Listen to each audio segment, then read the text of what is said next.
চোর চুরি করেছে, ধরা পড়েছে। উমর রাদিয়াল্লাহু আনহু বলেছেন হাত কেটে ফেলো। তখন সে বলছে যে আমার হাত তো কাটা যাবে না, কেন? আল্লাহ পাক তাকদীরে লিখেছেন আমি চুরি করব, তাই চুরি করেছে। উমর রাদিয়াল্লাহু আনহুর সামনে এই কথাটা বলেছে। এবং উমর রাদিয়াল্লাহু আনহু কি বিচক্ষণ? বলেন, তার মতো শাসক পাওয়া যাবে? তার মতো আরো একজন শাসক আসবে ইনশাআল্লাহ পৃথিবীতে। তার নাম কি? নবী ঈসা আলাইহিস সালাম ইনশাআল্লাহ তাআলা। এবং তার আগে আরো একজন ইমাম আসবেন। তার নাম কি? তার নাম হচ্ছে মুহাম্মদ। কি নাম? তার নাম মুহাম্মদ, তার উপাধি হচ্ছে মাহদী। কখন আসবেন?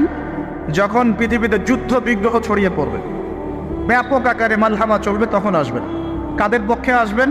মুসলিমদের পক্ষে। কি উদ্দেশ্যে আসবেন? সারা বিশ্বে জুলুম তুলে ফেলার জন্য। এবং আরেকটা কি উদ্দেশ্য? ওই জেরুজালেম উদ্ধার করার জন্য। কোন জেরুজালেম? যেটা এখন ইহুদিরা দখল করে আছে। চারপাশে আরবরা, মাঝখানে ও কেমন করে দখল করে আছে? আরবদেরকে হাতের মুঠোয় নিয়ে নিয়েছে। এই কারণে মুনাফিকদের উপর টিকে আছে সে, এবং তার পশ্চিমা মিত্রদের উপর টিকে আছে। ঈসা আলাইহিস সালাম কেন আসবেন? এই জায়গাটা পুনরুদ্ধার করার জন্য। ঈসা আলাইহিস সালাম কি পরাজিত হবেন না বিজয়ী হবেন? কত বছর বিশ্ব শাসন করবেন? 40 বছর। এগুলো হবে বিশ্বে, এগুলো হওয়া এখনো বাকি আছে। আরো কি হবে? মুসলিমরা কনস্ট্যান্টিনোপল আবার জয় করবে। এই কনস্ট্যান্টিনোপলের মধ্যে ফিতনা দেখা দিবে অচিরেই, মুসলিমরা ওইটা আবার দখল করবে ইনশাআল্লাহ তাআলা।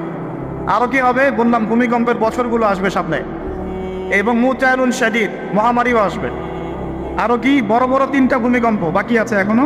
আগে বলেছি নেকচারে, একটা পৃথিবীর পূর্বে, একটা পশ্চিমে, একটা মাঝখানে। এগুলো এখনো বাকি আছে। বিশ্বে অনেক কিছু হওয়া এখনো বাকি আছে। এখন যা দেখছি এগুলোই স্বপ্ন। এগুলো চলে যাবে, সময় কি হবে? চলে যাবে। আরো নতুন সময় আসবে ইনশাআল্লাহ তাআলা। আমাদের দায়িত্ব কি? আমাদের দায়িত্ব পরিস্থিতি বুঝে দিন ধরে রাখা, আমল করা, এবং মানুষকে দিনের দিকে আহ্বান করা। আমরা যদি দায়িত্ব পালন না করি তাহলে কি হবে? আল্লাহ পাক আমাদেরকে সরিয়ে দিয়ে নতুন কওম নিয়ে আসবেন। আল্লাহ পাক সূরা মুহাম্মাদে বলেছেন ওয়া ইন তাতাওয়াল্লাউ, তোমরা যদি মুখ ফিরিয়ে নাও, ইয়াস্তাবদিল কওমান গায়রাকুম, আল্লাহ পাক নতুন কওমকে তোমাদের জায়গায় স্থলাভিষিক্ত করবেন। সুম্মা লা ইয়াকুনু আমসালাকুম, তারা তোমাদের মতো হবে না, মানে আমাদের মতো অপদার্থ হবে না। তোমার বিজয়ের শর্ত কি? আল্লাহ সূরা মুহাম্মাদেই বলেছেন ইন তানসুরুল্লাহ ইয়ানসুরুকুম, তোমরা আল্লাহর দ্বীনকে সাহায্য করো, তবেই আল্লাহ তোমাদেরকে সাহায্য করবে। ওয়া ইউসাব্বিত আকদামাকুম, তোমাদের পা আল্লাহ দৃঢ় করে রাখবেন। আমরা আল্লাহকে সাহায্য না করলে আল্লাহ পাক আমাদেরকে সাহায্য করবেন না। সিম্পল। আল্লাহ পাক সূরা রা'দের মধ্যে বলছেন ইন্নাল্লাহা লা ইউগাইয়িরু মা বিকওমিন হাত্তা ইউগাইয়িরু মা বিআনফুসিহিম, আল্লাহ পাক কোনো কওমের অবস্থা ততক্ষণ পরিবর্তন করেন না যতক্ষণ না সেই কওম তার নিজের অবস্থার পরিবর্তনের চেষ্টা করে। তাহলে আমাদের পরিবর্তন কেন হচ্ছে না? কারণ আমরা নামাজ ছেড়ে দিয়েছি। 90% মুসলিমের দেশে কত পার্সেন্ট নামাজ পড়ে চিন্তা করে দেখবেন। আমরা কোরআন ছেড়ে দিয়েছি। 90% মুসলিমের দেশে কত পার্সেন্ট বিশুদ্ধ করে কোরআন তেলাওয়াত করতে পারে? একটু খোঁজ নিয়ে দেখবেন। কোরআন শুমারি করে দেখেন, নামাজ শুমারি করে দেখেন, তাহলে বুঝতে পারেন। আর যারা কোরআন পড়তে জানে তাদের মধ্যে কত পার্সেন্ট কোরআনের অর্থটা বোঝে? এটা আরো বড় বিষয়। তারপরে আবার কারা মেনে চলে? এটা আরো বড় বিষয়। আর আমরা কতজন মানুষ দিন ইসলামকে সামগ্রিক দিন হিসেবে মানি? এটাও একটা বড় বিষয়। আমরা মানি ঠিকই, আংশিক। যেমন ইবাদত বন্দেগীর জীবনে মুসলমান, অর্থনৈতিক জীবনে গিয়ে আবার সুদখোর, এমন না বিষয়টা? এমন হয় না বিষয়টা? ইবাদত বন্দেগীর জীবনে আমি পাক্কা মুসলিম, কপালের সেজদার দাগ আছে মাশাআল্লাহ, দাড়ি টুপিও আছে মাশাআল্লাহ, কিন্তু ব্যবসায় গিয়ে মাপে কম দিচ্ছি না? ব্যবসায় গিয়ে আমি আরাম ভেজাল দিচ্ছি কিনা? এরকম হচ্ছে কিনা? হচ্ছে। কিন্তু সে কিন্তু মুসলিম এবং নামাজও পড়ে। তা আমাদের সমস্যা ভাই এখানে। এখন এই সমস্যাটা সলভ করলে ইনশাল্লাহ সব সমস্যা সলভ হয়ে যাবে ইনশাল্লাহ। সমস্যাটা কি? আমরা ইসলামটাকে আংশিকভাবে মানি, পরিপূর্ণ জীবনে ইসলাম বাস্তবায়ন করতে পারছি না। আমি আপনি হয়তো কেউই পারছি না। ফখর করে বলার নাই যে আমি খুব পারছি, আসলে আমিও পারছি না। কারণ এই যুগে এটা পারাটা খুব ডিফিকাল্ট। এই যুগে পারাটা কি? খুবই কঠিন। কিন্তু এটাই তো এই যুগের চ্যালেঞ্জ। নবীজি বলেছেন তোমাদের সামনে এমন যুগ আসছে যে যুগে ঈমান ধরে রাখাটা হাতের মধ্যে আগুন ধরে রাখার মতো হবে। তবে সুসংবাদ ওই যুগে তাদের জন্যে যারা আমার সুন্নতকে আবার জীবিত করতে পারবে। যে আমার মৃত সুন্নতকে জীবিত করবে, আল্লাহ পাক তাকে 50 জন শহীদ সাহাবীর সমান নেকি দিবে ইনশাআল্লাহ।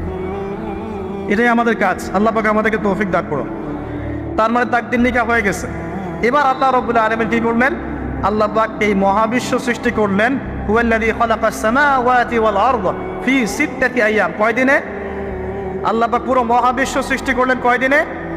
আমাকে বলেন তো, মহাবিশ্বকে আল্লাহ পাক ঘৃণা করে সৃষ্টি করেছেন না ভালোবেসে? তাহলে আল্লাহ পাক কি ভালোবাসার সত্তা নয়? আল্লাহ রাব্বুল আলামিন কি ভালোবাসেন না? আল্লাহ পাকের একটা নামই হচ্ছে গফুর আল ওয়াদুদ, ওয়া হুয়াল গফুরুল ওয়াদুদ। আল্লাহ পাক হচ্ছেন ক্ষমাশীল, পরম ক্ষমাশীল এবং প্রেমময়। আল্লাহ পাক তার নাম দিয়েছেন আল ওয়াদুদ, মানে প্রেমময়। আল্লাহ পাক ভালোবাসেন কিনা? তাহলে এই পুরো মহাবিশ্ব সৃষ্টি করে আল্লাহ পাক কি মহাবিশ্বের মধ্যে ভালোবাসা ছড়িয়ে দেন নাই? আল্লাহ রাব্বুল আলামিন 6 দিনে মহাবিশ্ব সৃষ্টি করে মহাবিশ্বের সব জায়গায় যার যার গাছ তাকে বুঝিয়ে দিলেন। কোন গ্রহ কি কাজ করবে, কোন সৌরজগৎ কেমন করে চলবে, দুনিয়া কিভাবে ঘুরবে, সূর্য কিভাবে উঠবে, চাঁদ কিভাবে আসবে, কোন মাখলুক কি কাজ করবে, আর ফেরেশতাদের কাজ কি হবে, ইত্যাদি ইত্যাদি। আল্লাহ পাক সমস্ত কাজ বুঝিয়ে দিলেন। সূরা আলিফ লাম মিম সেজদা, হামিম সেজদার মধ্যে আছে, পড়ে দেখবেন। আল্লাহ পাক পুরো মহাবিশ্বের দায়িত্ব বন্টন করে দিলেন। এবার আল্লাহ রাব্বুল আলামিন কি করলেন শোনেন। আল্লাহ রাব্বুল আলামিন বলছেন, এই পুরো মাখলুক কায়নাত সৃষ্টি করার পর আল্লাহ পাক তার রহমতকে 100 ভাগে ভাগ করলেন। কত ভাগে? আল্লাহ পাকের দয়া, রহমত, ভালোবাসাকে 100 ভাগে ভাগ করলেন। ভাগ করে এক ভাগ, মাত্র এক ভাগ আল্লাহ পাক পুরো মহাবিশ্বে ছড়িয়ে দিলেন, বলেন সুবহানাল্লাহ। বাকি 99 ভাগ রহমত আল্লাহ পাক তার কাছে রাখলেন। এই এক ভাগ ভালোবাসার কারণেই, এই এক ভাগ ভালোবাসার কারণেই এই যে সন্তান কান্না করলে মায়ের বুক ফেটে যায়, সন্তান অসুস্থ হলে বাবার বুক ফেটে যায়, যেই বাবা সহজে চোখের পানি কাউকে দেখায় না, সেই বাবা জায়নামাজে দাঁড়িয়ে চোখের পানি ছাড়তে থাকে। এই এক ভাগ রহমতের কারণে আমরা দেখি যে রাস্তার কুকুর পর্যন্ত তার বাচ্চাকে চাটে, আদর করে, মহব্বত করে। এই এক ভাগ রহমতের কারণে আমরা আমাদের স্ত্রীদেরকে মহব্বত করি, স্ত্রীকে সুখে রাখার জন্য জীবনটা পর্যন্ত বিলিয়ে দেয়। সকাল থেকে রাত পর্যন্ত কোনো কোনো ক্ষেত্রে হারাম পথে যেতেও দ্বিধা করি না, স্ত্রী সন্তান সুখে থাক এই আশায়, তাই না ভাই? এই এক ভাগ রহমতের কারণে, এই এক ভাগ রহমতের কারণে গাভী দেখবেন, গাভী তার বাচ্চাকে প্রসবের পর চাটে, গাটা চেটে পরিষ্কার করে দেয়। এই এক ভাগ রহমতে পুরো কায়নাত টিকে আছে। আর নবী সাল্লাল্লাহু আলাইহি ওয়াসাল্লাম বলছেন, বাকি 99% রহমত আল্লাহ পাক তার কাছে রেখেছেন।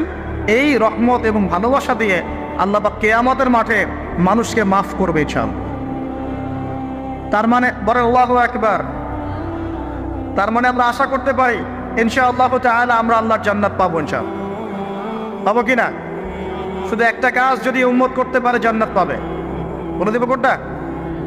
অনেক কাজই আছে, কিন্তু স্পেশাল একটা কাজ, একটা। আল্লাহ রাব্বুল আলামিন মেরাজের রাতে তার নবীকে উঠিয়ে নিয়েছিলেন, উঠিয়ে নিয়ে কাছে নিয়ে আসছেন, একদম কাছে, আর যে আরশের কাছাকাছি। নবী সাল্লাল্লাহু আলাইহি ওয়াসাল্লাম বলছেন, ওই সময় তার উপর 3টা স্পেশাল ওহী করা হয়েছে। কয়টা? 3টা। একটা হচ্ছে 50 ওয়াক্ত নামাজ। কত ওয়াক্ত? এটা কমতে কমতে কমতে কত ওয়াক্ত হয়েছে? 5।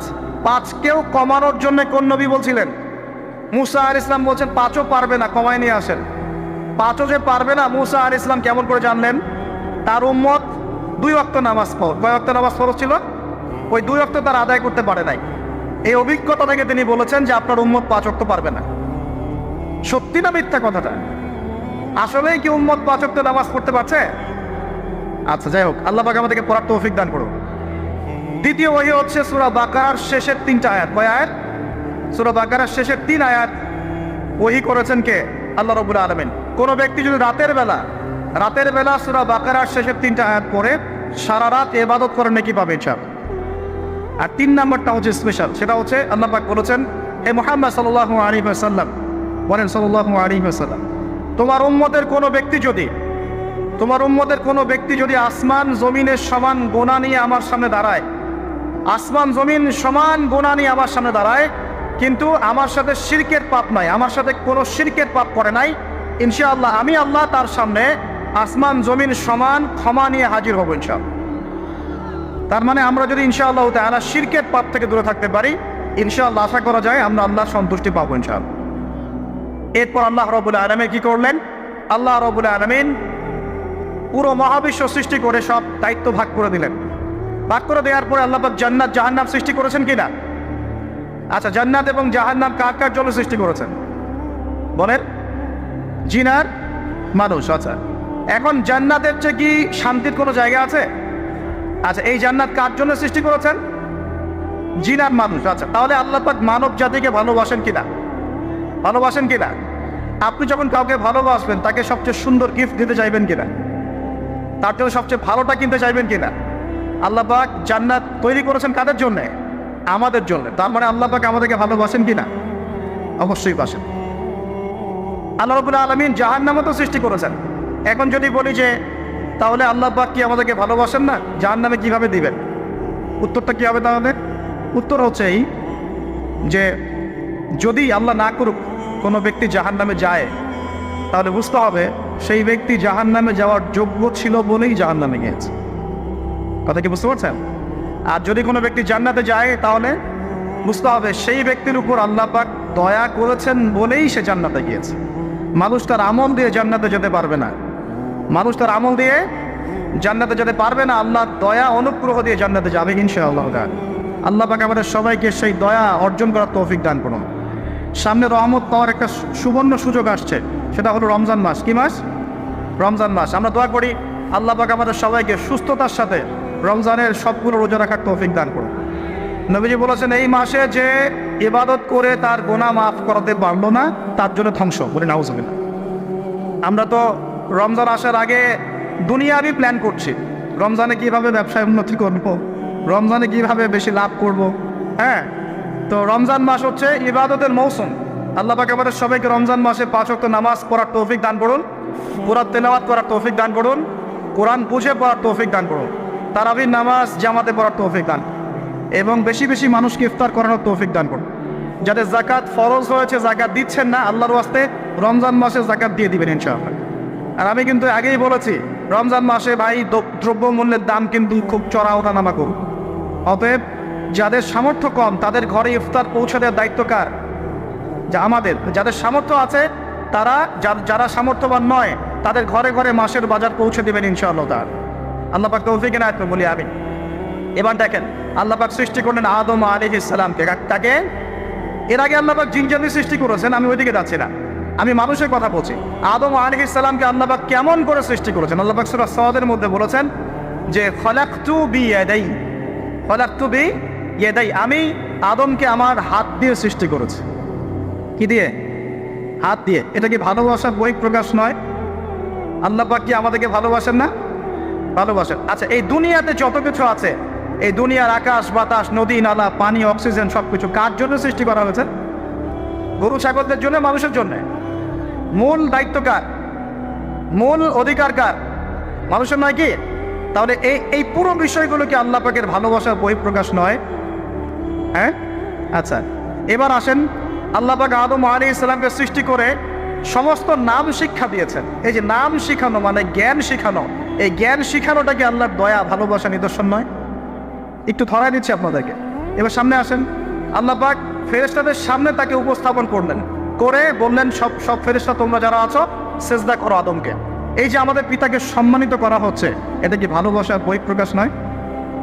এবার আমাদের পিতাকে সম্মানিত করা হলো, ইবলিস সেজদা করলো না, সে কিয়াস করলো, বাতিল কিয়াস যুক্তি দিল আমি তার চেয়ে শ্রেষ্ঠ ইত্যাদি। আল্লাহ পাক ইবলিসকে অভিশপ্ত করলেন, আমাদের পিতা তাকে জান্নাতে রাখলেন। এই যে জান্নাতে রাখলেন, এটা কি আল্লাহ পাকের ভালোবাসা নয়? এবার আল্লাহ পাক আদম আলাইহিস সালামের পাঁজর থেকে সৃষ্টি করলেন তার স্ত্রী হাওয়া আলাইহিস সালামকে। ওই যে শুরুতে বলেছি স্রষ্টা একা থাকতে পারলেও সৃষ্টি কি পারবে? এই জন্য আদম আলাইহিস সালামের পাঁজর থেকে তার স্ত্রীকে সৃষ্টি করা হয়েছে। উভয়ের মাঝখানে ভালোবাসা দিয়ে দেওয়া হয়েছে। বলেন সুবহানাল্লাহ। এই জিনা ভালোবাসা নিদর্শন নয়, বিয়ে শাদী হচ্ছে ভালোবাসার নিদর্শন। আল্লাহ পাক বলেছেন সূরা রুমের মধ্যে, ওয়াজআলা বাইনাহুমা মাওয়াদ্দাতাও ওয়া রাহমা, আমি আল্লাহ স্বামী স্ত্রীর মধ্যে ভালোবাসা এবং হৃদ্যতা সৃষ্টি করে দিয়েছি। বলেন সুবহানাল্লাহ। তার মানে এই হারাম সম্পর্ক যেটা দেখছেন, এটা হলো একটা জেনার পথ। আর যখন আমরা হালালভাবে বিয়ে শাদী করবেন, আপনারা করবেন, তখন দেখবেন আল্লাহ পাকের পক্ষ থেকে ভালোবাসা সৃষ্টি হয়ে যাবে ইনশাআল্লাহ। অতএব ওয়াদা করতে পারি তো আল্লাহর কাছে যে নিজের চরিত্রকে পবিত্র রাখবো ইনশাআল্লাহ, হারাম কোনো সম্পর্কে যাব না ইনশাআল্লাহ, কোনো সহি প্রেমেও যাব না ইনশাআল্লাহ। এটা সহি প্রেম আবার কি জিনিস? দিনী ভাই দিনী বোনের মধ্যে এখন প্রেম চলে, এগুলো হয় না মাঝে মাঝে? এগুলোও বন্ধ, এগুলো বন্ধ করতে হবে। হালাল উপার্জনের সোর্স হয়ে গেলেই দিনদার মেয়ে দেখে বিয়ে করে ফেলবেন ইনশাআল্লাহ তাআলা। অন্য কোনো পথে যাবেন না, কোনো হারাম পথে যাবেন না। ওয়াদা করেন ইনশাআল্লাহ? রাজি আছেন তো ইনশাআল্লাহ? আল্লাহ কবুল করুন, আমিন। আর বিয়ের সময় অবশ্যই দিনদারিতা দেখবেন, অন্য কিছু না। অন্য কিছু পরে, দিনদারিতা আগে। দিনদারিতা আছে, নামাজ পড়ে, পর্দা করে, মাশাআল্লাহ সব দিক ঠিক আছে, তারপরে দেখবেন আপনি অন্য কিছু, তার আগে নয়। কথা ঠিক আছে? একইভাবে মেয়েদের ক্ষেত্রেও, যে আগে দেখবেন না ছেলে কত বড় চাকরি করে, ছেলের কত বড় বাড়ি আছে, গাড়ি আছে, এটা পরে। আগে দেখবেন ছেলে নামাজি কিনা, সুন্নত আছে কিনা, ইসলামের জন্য তার সফট কর্নার আছে কিনা, ইসলাম প্র্যাকটিস করে কিনা, এগুলো আগে দেখবেন। এগুলো না দেখলে কি হবে জানেন? বিয়ের 1 বছর 2 বছর পরেই বুঝতে পারবেন দুনিয়াটা জাহান্নাম হয়ে গেছে। নাউজুবিল্লাহ। দুনিয়াতেই তখন জাহান্নামের আযাবের স্বাদ ভোগ করতে হবে। নাউজুবিল্লাহ। আল্লাহ পাক আমাদেরকে হেফাজত করুন, আমিন। তো এই যে আল্লাহ পাক আদম আলাইহিস সালামের পাঁজর থেকে সৃষ্টি করলেন কাকে, এবং ভালোবাসা দিয়ে দিলেন উভয়ের মাঝখানে, এটা কি আল্লাহ পাকের দয়া নয়? আল্লাহ পাক ভালোবাসেন না?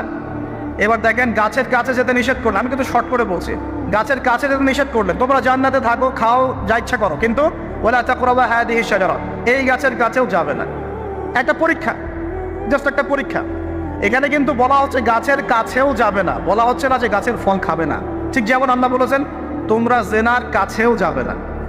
আল্লাহ পাক কিন্তু বলেন নাই জেনা করবে না, আল্লাহ পাক বলেছেন তোমরা জেনার কাছেও যাবে না। তো এখান থেকে আমরা এই হুকুমটার কঠোরতা বুঝতে পারি। তো প্রিয় ভাইরা, এখানে আমাদের পিতামাতা শয়তানের প্রলোভনে পড়ে গেলেন।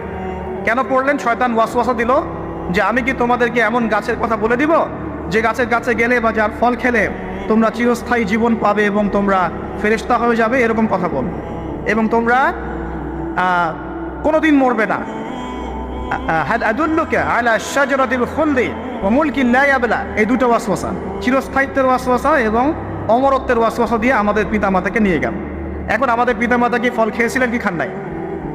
আচ্ছা, এখন আল্লাহ পাকের দৃষ্টিতে অন্যায় হয়েছে কিনা?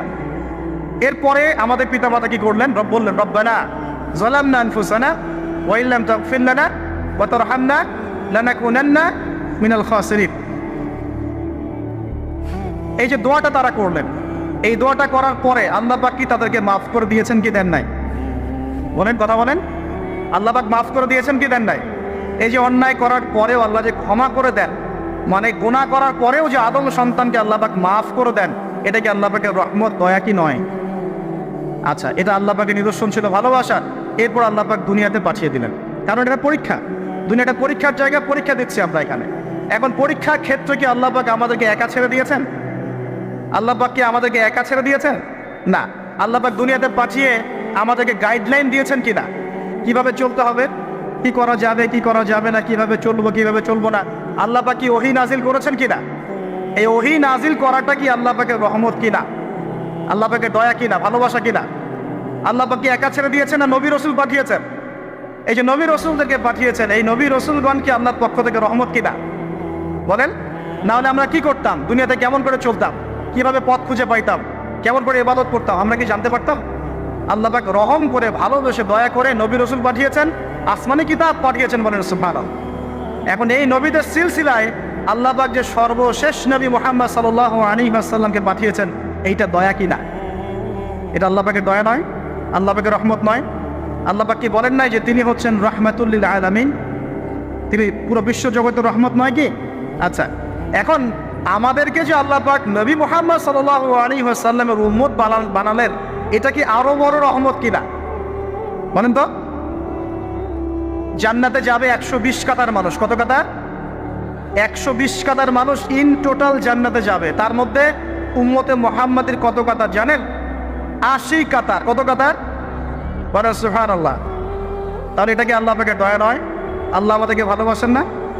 আচ্ছা, আল্লাহ পাক যে আমাদের কাছে তাওরাত, জবুর, ইনজিল না পাঠিয়ে আল কোরআনের মতো কিতাব পাঠিয়েছেন, যে কিতাবের সমস্ত সমাধান আছে, এটা আল্লাহ পাকের রহমত, দয়া নয়, ভালোবাসা নয়? আচ্ছা, এখন আল্লাহ পাক দুনিয়াতে চলার জন্য আমাদেরকে জীবন দিয়েছেন, হায়াত দিয়েছেন, সুস্থতা দিয়েছেন, পরিবার দিয়েছেন, আমাদের ব্যবসা বাণিজ্য দিয়েছেন, আমাদের স্ত্রী সন্তান দিয়েছেন, আমাদেরকে চলাফেরা করার ক্ষমতা দিয়েছেন। একটা চোখ নষ্ট হয়ে গেলে বুঝতে পারে মানুষ যে কত কষ্ট হচ্ছে, একটা পা না থাকলে বুঝতে পারে কত কষ্ট হচ্ছে। এই করোনার সময় যারা শ্বাস নিতে পারে নাই, তাদের কত কষ্ট হয়েছে। সুস্থ আছি, সুন্দর আছি, পরিবার আছে, আল্লাহ রিজিক দিচ্ছেন, 3 বেলা খাওয়াচ্ছেন, কাপড় দিচ্ছেন, শিক্ষার ব্যবস্থা করছেন, ইবাদত করার সুযোগ দিচ্ছেন, গুনাহ করলেও আবার মাফ করে দিচ্ছেন, এই সব কিছুকে আল্লাহ পাকের ভালোবাসা নয়? এই ভালোবাসাগুলো কি নিঃস্বার্থ ভালোবাসা না স্বার্থ ভিত্তিক ভালোবাসা? এই আল্লাহ পাকের কোনো স্বার্থ আছে? আল্লাহ পাক আমাদের কাছে কিছু চান? রিজিক চান? টাকা পয়সা চান? আল্লাহ পাকের যদি ইবাদত করে আমরা ছেড়ে দেই, আল্লাহর কোনো ক্ষতি হবে? আমরা ইবাদত করে ভাসিয়ে ফেললাম, আল্লাহর কোনো লাভ আছে? আল্লাহ পাকের শক্তি কি আরো বেড়ে যাবে না কমবে? নাকি যেমন আছে তেমনই থাকবে? আল্লাহ রাব্বুল আলামিনের শান শওকত কি আরো বেড়ে যাবে, নাকি আল্লাহ পাকের শান শওকত কমে যাবে? আল্লাহ রাব্বুল আলামিন যেমন, আল্লাহ পাক তেমনই থাকবেন, তাই নয় কি? আল্লাহ পাকের যে বিশাল খাজানা আছে, আমরা যদি ইবাদত করে ভাসিয়ে ফেলি, খাজানা কি বেড়ে যাবে? আমরা যদি সবাই ইবাদত করা ছেড়ে দেই, খাজানা কমে যাবে? আল্লাহ পাকের কোনো স্বার্থ আছে আমাদের ভালোবাসার? কোনো স্বার্থ নাই। তাহলে আল্লাহ পাক এই পুরো বিশ্ব জগৎ সৃষ্টি করেছেন নিঃস্বার্থভাবে, তার স্বার্থ ছাড়া। এত অসংখ্য নেয়ামতে আমাদেরকে ভর্তি করে রেখেছেন আমাদের স্বার্থে, তার কোনো স্বার্থ নাই। কোনো স্বার্থ আছে? এই পরীক্ষায় পাশ করলে আমরা আবার জান্নাতে যাবো ইনশাআল্লাহ।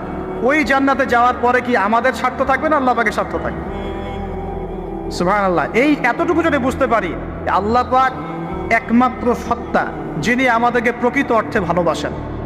বাকি যত কিছু আছে আমাদের চারপাশে, এই ভালোবাসাগুলোর পিছনে একটা একটা স্বার্থ থাকে। কথা বুঝতে পারছেন না? মনে হয় সন্তানকে অনেক ভালোবাসেন, বুঝলাম, পিতামাতা, কিন্তু এই সন্তান যদি আপনার মনের মতো করে না চলে, একসময় কিন্তু আপনিও সন্তানের উপর রুষ্ট হবেন না? স্ত্রীর জন্য এত কিছু করছেন, দেখবেন কোনো একদিন আপনি করতে পারলেন না, দেখবেন সেদিনই আপনাকে একদম ধুয়ে রেখে দিল একেবারে। এমন হয় কি না? তা আমাদের ভালোবাসাগুলোর পিছনে কোনো স্বার্থ থাকে কি না?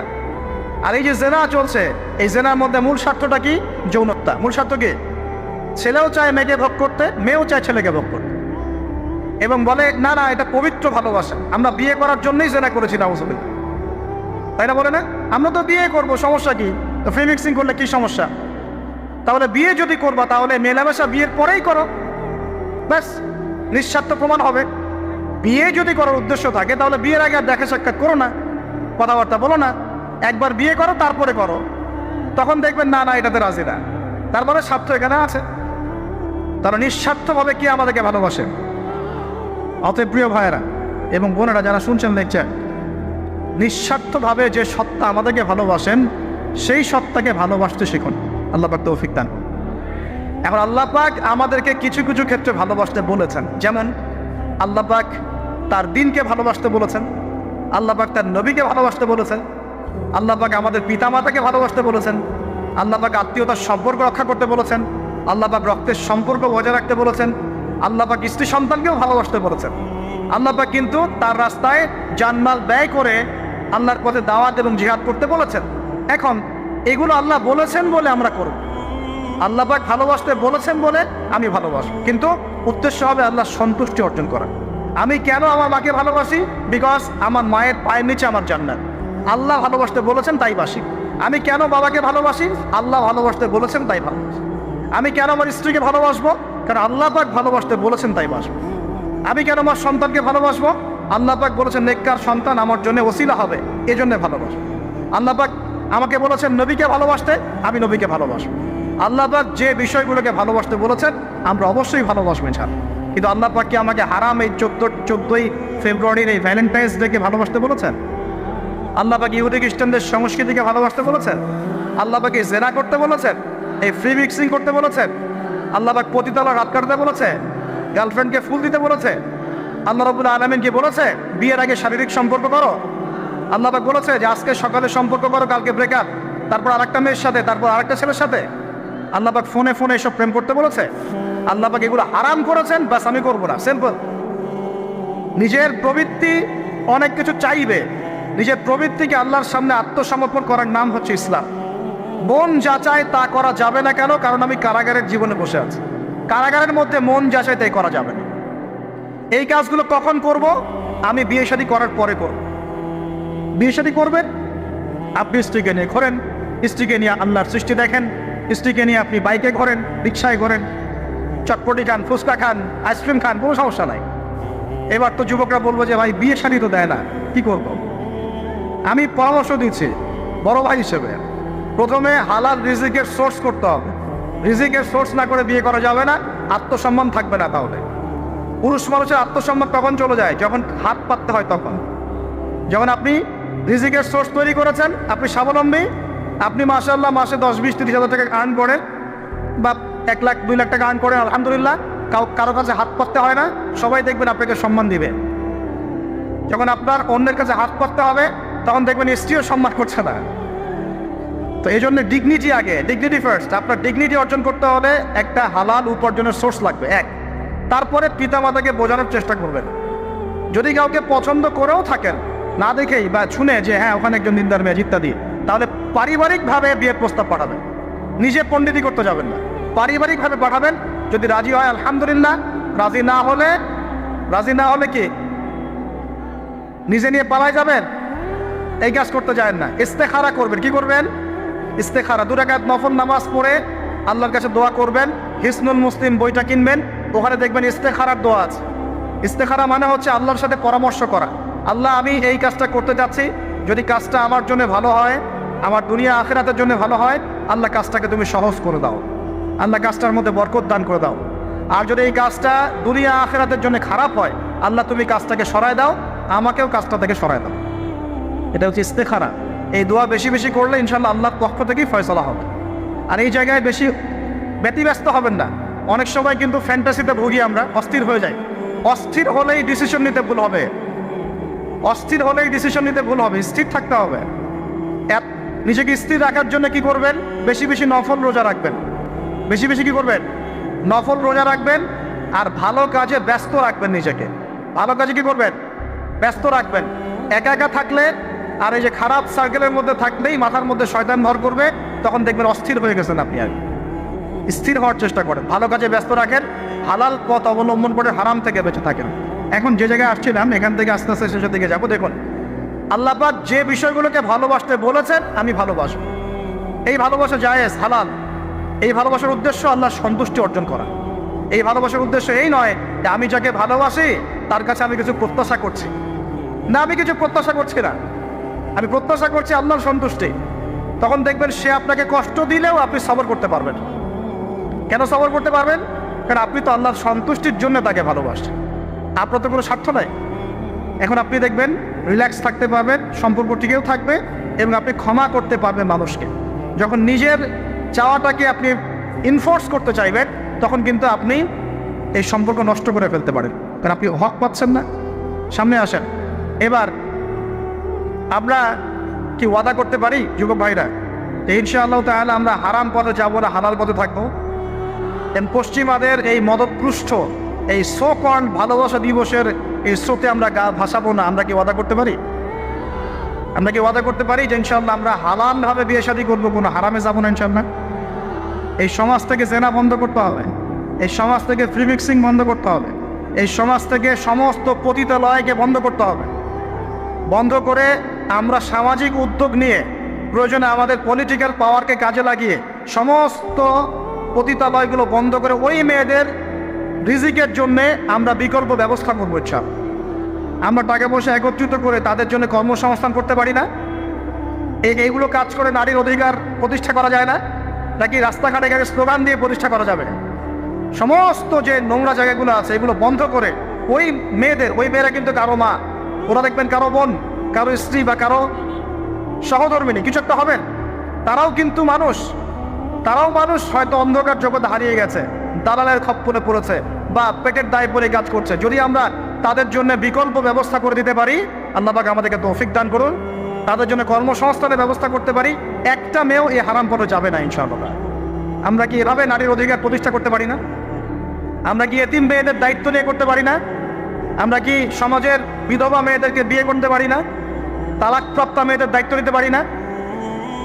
মেয়েদের অধিকার নিয়ে অনেক কথা বলা হয়, কিন্তু এই কথাগুলো থাকে খালি বুলি, বাস্তবতা নাই। বাস্তবে কয়জন ছেলে এতিম একটা মেয়েকে বিয়ে করে দেখিয়েছে?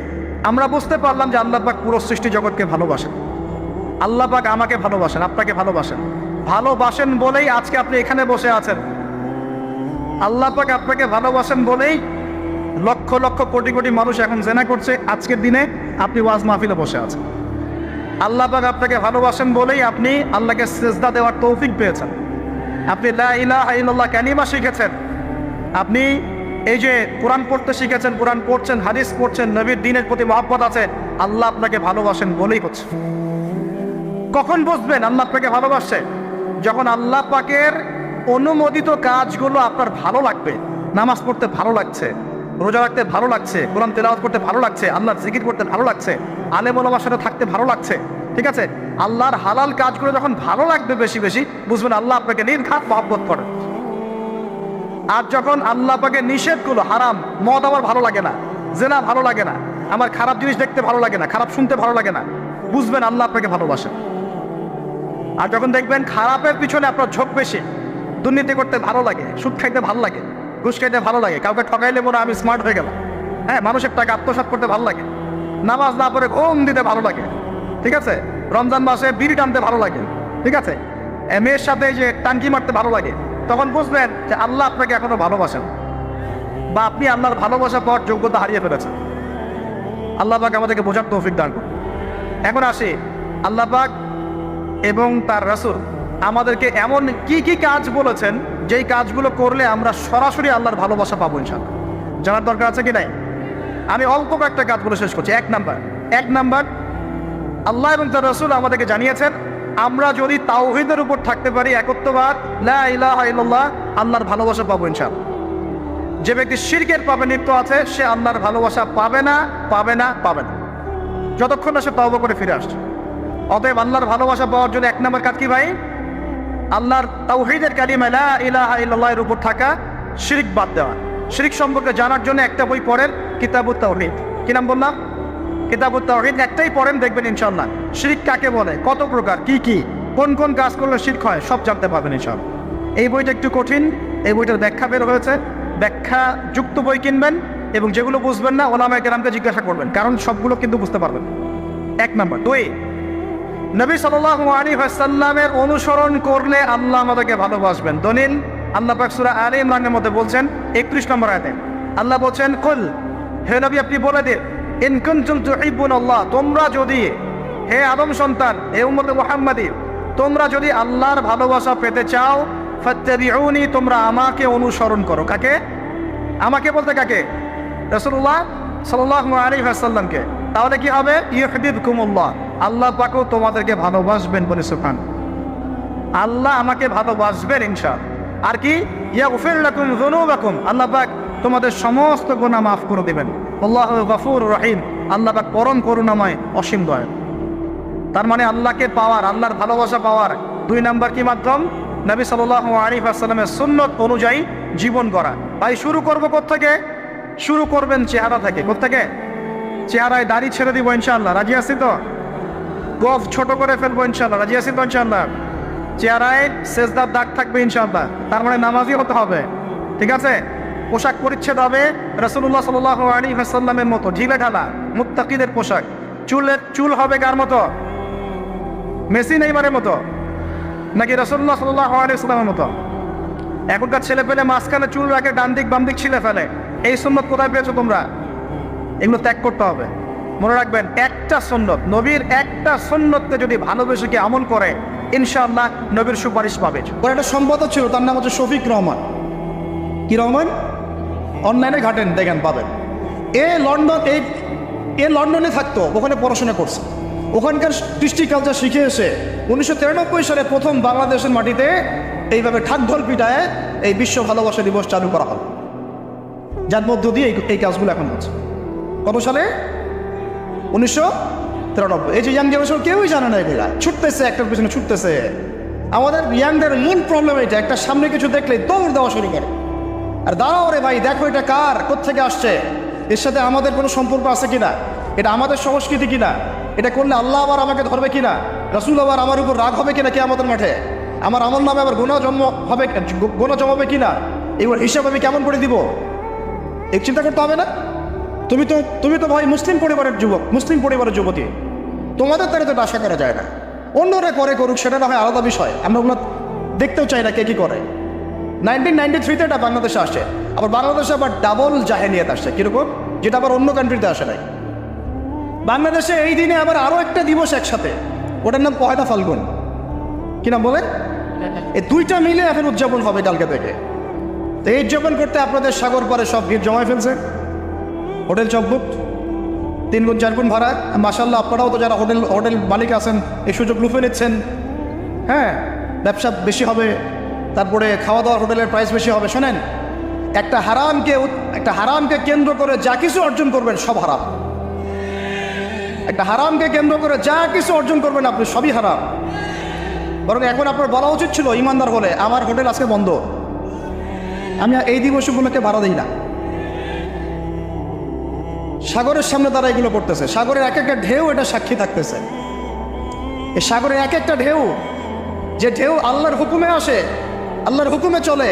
আপনি ইমানদার মানুষ, আল্লাহর বান্দা, আল্লাহর মুমিন বান্দা, আপনার জন্য আল্লাহ সাগরের তলদেশে অসংখ্য নিয়ামত রিজিক দিয়ে দিয়েছেন, আমাদের জন্য দিয়েছেন, ওকে আমাদের অনুগত করে দিয়েছেন। দাঁড়ান আপনি তার সামনে, ও বিনয়ের সাথে আপনার পা ধুয়ে দিবে। সাগর বিনয়ের সাথে আপনার কি করবে? পা ধুয়ে দিবে। আর এই সাগরকে আল্লাহ যদি কোনোদিন বলেন এইখানে এরকম এই অশ্লীলতা হয়েছে, বেহায়াপনা হয়েছে, জেনা হয়েছে, ব্যভিচার হয়েছে, সমকামিতা হয়েছে, এই সাগর তুমি এই সমস্ত এলাকাবাসীকে ধ্বংস করে দাও, কি করবেন সেদিন? ঠেকাতে পারবেন? আমি কাউকে সন্তুষ্ট করার জন্য কথা বলছি না, আর কারো অসন্তুষ্টির পরও আমি করছি না। যেটা হক সেটা আমাকে বলতে হবে, কারণ যদি আমি না বলি ওই গজব আসলে আমি সদ্য ধ্বংস হয়ে যাও। আল্লাহ পাক চাইলে এক দিনের মধ্যে এমন সুনামি দিতে পারেন, পুরো কক্সবাজার কেন বাংলাদেশ পানির তলে চলে যেতে পারে। এই জায়গাকে বেছে নিছে এই জেনা দিবস পালন করার জন্য।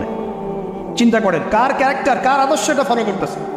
আল্লাহ পাক কোরআনে বলেছেন, লাকাদ কানা লাকুম ফি রাসূলিল্লাহি উসওয়াতুন হাসানাহ, তোমাদের মধ্যে আল্লাহর নবী মুহাম্মদ সাল্লাল্লাহু আলাইহি ওয়াসাল্লামের মধ্যেই আছে সর্বোত্তম আদর্শ। আর এই দিবস পালনের মধ্য দিয়ে আপনারা ওই সেন্ট ভ্যালেন্টাইন্স ওর আদর্শ ফলো করতেছে। বলি নাউযুবিল্লাহ। হাদিসে নবীজি বলছেন, আল মারউ মা'a মান আহাব, যে যাকে ভালোবাসবে। অন্য হাদিসে আসছে যে কম যার সাদৃশ্য অনুসরণ করবে তার সাথেই তার হাসর হবে। তাহলে আপনারা তার সাথে হাসরের প্রিপারেশন নিতে থাকেন। কার সাথে হাসর করতে চান চিন্তা করা যায়। আনাস রাদিয়াল্লাহু আনহু বলতেন যে আমি আল্লাহর নবীকে ভালোবাসি, আমি আবু বকরকে ভালোবাসি, আমি ওমরকে ভালোবাসি রাদিয়াল্লাহু আনহুম আজমাইন। যদিও আমার আমল তাদের মতো নয়, তারপরে আমি আশা করি এই ভালোবাসার খাতিরে আল্লাহ তাদের সাথে আমাকে হাসর করাবেন। চিন্তা করা যায়। আজকে একটা হাদিস পড়ছিলাম যে কিয়ামতের মাঠে শহীদরা পর্যন্ত ঈর্ষান্বিত হবে, নবীরা ঈর্ষান্বিত হবে একদল মানুষকে দেখে, যে আল্লাহ পাক তাদেরকে নূর দিবেন, চেহারা আলোকিত হয়ে থাকবে। তারা শহীদও হয় নাই, তারা নবীও ছিল না, বরং তারা তাদেরকে দেখে ঈর্ষান্বিত হবে। আল্লাহ পাক বলবেন, এরা আমার সেই সব বান্দা যারা একে অপরকে মহব্বত করতে শুধু আমার সন্তুষ্টির জন্য। আর আমাদের জেনাকে মহব্বত নাম দিয়েছে। এখন আমি এই জায়গাটা থেকে একটু ভিতরে যাই। দেখেন 1993 সালে এটা চালু হওয়ার পর থেকে কি হলো, আসলে হলোটা কি? দেখ হলো মানে কি, একটু মনোযোগ দেওয়ার দিকে তোমরা ইয়াংরা। যখন এটা লাইসেন্স পেয়ে গেল, পৃষ্ঠপোষকতা পাচ্ছে, তখন আসলে হচ্ছেটা কি?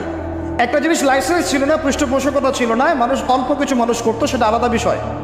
আর যখন একটা বিষয়ে মানে আপনি ঢাক ঢোল পিটায় উদযাপন করতেছেন, তখন এটা একটা কি পেয়ে যায়, একটা আনুষ্ঠানিকতা পেয়ে যায়, একটা লিগালাইজড হয়ে যায় জিনিসটা।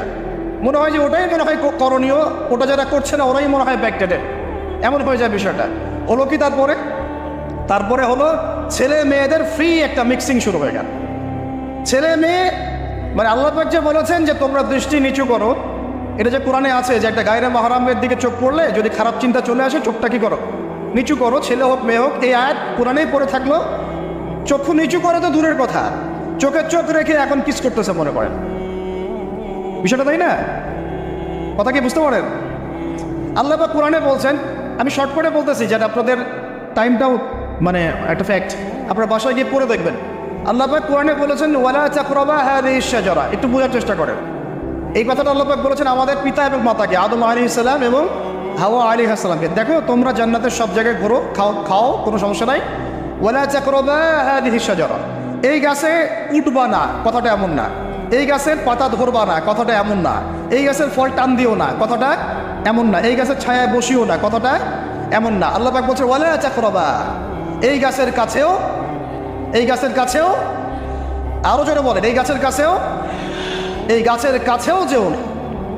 ফল খাওয়া তো দূরের কথা, গাছে উঠা তো দূরের কথা, গাছের নিচে বসা তো দূরের কথা, কাছেও সেম কথা আল্লাহ পাক সূরা বনী ইসরাঈলের মধ্যে বলছেন, ওয়ালা তাকরাবুজ জিনা, ওয়ালা, তার কাছেও বলা হয় নাই যে তুমি দেখা সাক্ষাৎ করো না, ভ্যালেন্টাইন্স ডে পালন করো না, তথাকথিত তুমি ওর হাত ধরো না, তুমি ওর দিকে খারাপ নজরে তাকিও না, তুমি ওকে কিস করো না, তুমি সব করো কিন্তু মানে বিশেষ কাজটা করো না, তার সাথে অন্তরঙ্গে মিলিত হয়েও না, এগুলো বলা হয় না।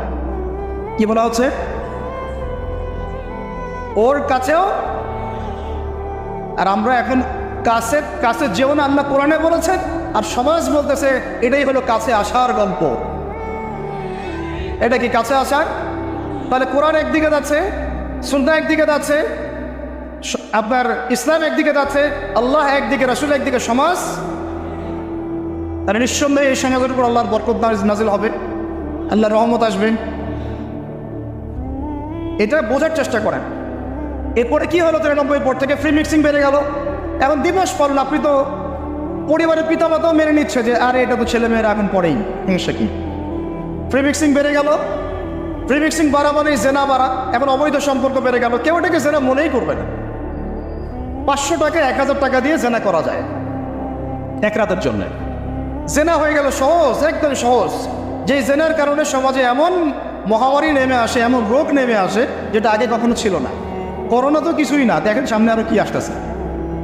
ওটা তো কিছুই ছিল না, শুধুমাত্র জেনার কারণে, বেহায়াপনার কারণে, সমকামিতার কারণে এবং অশ্লীলতার কারণে আল্লাহ পাকের পক্ষ থেকে এমন এমন রোগ ব্যাধি আসে, বালা মুসিবত আসে, যা আগে কখনো পৃথিবীতে আসে নাই। আমাদের সবার প্রস্তুতি গ্রহণ করা উচিত। ভ্যাকসিন বানাইতে থাকেন এখন থেকে। প্রস্তুতি মানে কি? প্রস্তুতি মানে ভ্যাকসিন। প্রস্তুতি মানে এটা নেবে না যে এগুলো থেকে আমরা দূরে থাকি, তওবা করে ফিরে আসি, এটা ওদের কাছে প্রস্তুতি না। প্রস্তুতি মানে গজব আসুক, দেখা যাবে, ভ্যাকসিন নেব তখন দেখা যাবে, সমুদ্র ঢেউ আসুক, আশ্রয় কেন্দ্র বানাবো, ওখানে গিয়ে থাকবো, দেখা যাবে। সুনামি আসলে দেখা যাবে যে যে এলাকা উঁচু, ওই এলাকায় সব মানুষকে গিয়ে রাখবো। আমাদের প্রস্তুতি এটা না যে আমরা আল্লাহর হারাম থেকে ফিরে আসি, তওবা করি, আল্লাহ বরকত দিবে, রহমত দিবে, মাফ করবে। এটা প্রস্তুতি না আমাদের। এটাই হচ্ছে আমাদের বুদ্ধির অবস্থা। এই বুদ্ধি নিয়ে আমরা দাবি করি আমরা বুদ্ধিজীবী, এই বুদ্ধি নিয়ে আমরা সমাজ চালাই, এই মাথা নিয়ে আমরা সমাজ চালাই। কে টিকতে পারছে? ফেরাউন টিকতে পারছে? নমরুদ টিকতে পারছে? কে টিকতে পারছে পৃথিবীতে? আজ জাতি, সামুদ জাতি, কমে নো, কমে সোয়াইব, কে টিকতে পারছে? এখনকার নব্য যারা ফেরাউন, নব্য নমরুদ, নব্য আবু জাহেল, এরা টিকতে পারবে? কোশ্চিন কারণ দেখেন। তারপরে ফ্রি মিক্সিং বেড়ে গেল, প্রেমিক প্রেমিকা কপত কপতি, যুগল বিনিময়ে যুগলবন্দি হচ্ছে। তারপরে জেনা বেড়ে গেল, পরকীয়াও বেড়ে গেল। জেনাও বেড়ে গেল, পরকীয়াও বেড়ে গেল। অথচ কোরআন বলছে জেনা করলে কোরআনের শাস্তি হচ্ছে 100 বেত্রাঘাত দিতে হবে। কতটা? আর ওইটা আপনি দিবস পালন করতেছেন এখন। আল্লাহ বলছেন এটা করলে 100 বেত্রাঘাত, আর 1 বছরের জন্য ওই এলাকা থেকে নির্বাসন। এটা কোরআন বলছে, সূরা নূরের আয়াত 2 নম্বর 3 নম্বর আয়াত। এটা বলছে কোরআন, কথা বলছে এটা। আর সমাজ বলতেছে আসো কাছে আসার গল্প, আরো জেনা করো। আল্লাহ বলছেন কাছেও যেও না, আমি বলছি এটাই কাছে আসার গল্প। এরপরে বললো পরকীয়া, এর সাথে আরো বিভিন্ন সিরিয়াল, হিন্দি সিরিয়াল, এইটা স্টার জলসা, জি বাংলা দেখে দেখে আমাদের একদম মাথাটা খারাপ হয়ে গেল। বাসায় বউ, বাইরে আরো 3-4টা, বাসায় স্বামী, বাইরে 3-4টা। এই সমস্যাটা রেয়ার না, অনেক বেশি বেশি ঘরে ঘরে ঢুকছে এটা। এর সাথে বাড়ছে সমকামিতা। এখন ছেলে ছেলের সাথে জেনা করতেছে, এখন ছেলে ছেলেও ভ্যালেন্টাইন্স পালন করবে কালকে। নাউজুবিল্লাহ মিন যালিক, নাউজুবিল্লাহ মিন যালিক। এটা কমে লুত, এটা কোন কম? কমে লুত। আল্লাহ পাক ওই কমকে এরকম করে মাটি থেকে উপরে উঠিয়ে পাথর নিক্ষেপ করে সবগুলোকে থেতলা করে মাটিতে দাফন করে দিয়েছিলেন। এখনও আপনি গুগল সার্চ করে দেখেন, জর্ডানের ডেড সি, মৃত সাগর, ওই জায়গাটা ছিল, কমে সাদুম ওখানে থাকতো। নিদর্শন সামনে পড়ে আছে। আর আমাদের নবীজি বলছেন তোমরা যদি সমকামী কাউকে পাও, আল্লাযী আমিলা আমালা কওমি লূত, যে কওমে লূতের আচরণ করেছে, ফাকতুলুল ফাইলা ওয়াল মাফউলা বিহি, তাহলে যে করেছে ওকে এবং যার সাথে করা হয়েছে দুইটাকে হত্যা করবা। কে বলেছে? আপনার নবী, যে যিনি সমাজ চালান তার নবী, যার হাতে সব অথরিটি আছে, আপনার নবী কথা বলেছেন। আপনি আপনার নবীর সামনে হাউজে কাউসারে কিভাবে দাঁড়াবেন এই ফিকির আপনি গ্রহণ করেন। আরো বলেছেন তিনি, উরজুমুনা আলা ওয়াল আসফালা মিনহুমা উরজুমুহুমা জামিআ, তোমরা সমকামী কাউকে পাইলে উপরে আছে যে নিচে যে আছে দুইটাকে রজম করে থ্যাতলা করে হত্যা করে দিবে। এটা কি ব্যক্তির জন্য এই দায়িত্বটা বর্তায় না এটা উপরের লেভেলের দায়িত্ব? এই হলো আল্লাহর বিধান, রাসূলের বিধান, আর এই হলো সমাজ, এই হলো আমাদের অবস্থান। এরপরে আমরা দাবি করতেছি আমরা মুসলমান, আমরা মানে মরার সাথে সাথেই জান্নাতে চলে যাবো। নাউযুবিল্লাহ, চিন্তা করা যায়? আমরা দাবি করতেছি আমরা মুহাম্মদ সাল্লাল্লাহু আলাইহি ওয়াসাল্লামের উম্মত, আমরা তার হাতে হাউজে কাউসারও চাই, তার সুপারিশও মানে প্রত্যাশা করি, আর পুরো জীবনটা উপর থেকে নিচ পর্যন্ত তার বিরুদ্ধাচরণ করে চালাচ্ছে। এটা আমাদের দেশে 1993 থেকে শুরু হয়। তারপরে পরকীয়া এগুলো আরও বাড়তে থাকলো। এর উপর আবার একটা ব্যাপার আছে, এর উপর আবার ওই 90-এর দশক থেকে এই পর্নোগ্রাফিও ছড়ায় দেওয়া হলো সব জায়গায়। মানে ভিতরে ভিতরে ফোনে ফোনে ছেলেমেয়েরা পর্ন দেখতেছে। আমার কথাটা বুঝেন, রাত্রেবেলা ভিতরে ভিতরে মনে করেন ছেলেমেয়েরা পর্নোগ্রাফি দেখতেছে। বেশি ভালো সাজার প্রয়োজন নেই, সবারই চোখে কম বেশি এটা পড়েছে। যারা অনলাইনে ঢুকেছেন জীবনে একবার হলো তার চোখে পড়বে, এটা অনলাইনের ফিতনা, তাই না? পর্নোগ্রাফিও দেখতেছে। এদিকে পর্নোগ্রাফি দেখার মধ্য দিয়ে কি হয়, মানুষ পশু হয়ে যায়। একটা মানুষ যখন পর্নোগ্রাফিতে আসক্ত হয়, ওটা ছেড়ে সে চলতে পারতেছে না। ওর সামনে আপনি 5 বছর 6 বছর একটা মেয়েকেও যদি দেন, তোকে ধর্ষণ করে রেখে দেবে। দেখেন, হ্যাঁ, কেন ধর্ষণ করলো 5 বছরের মেয়েটাকে?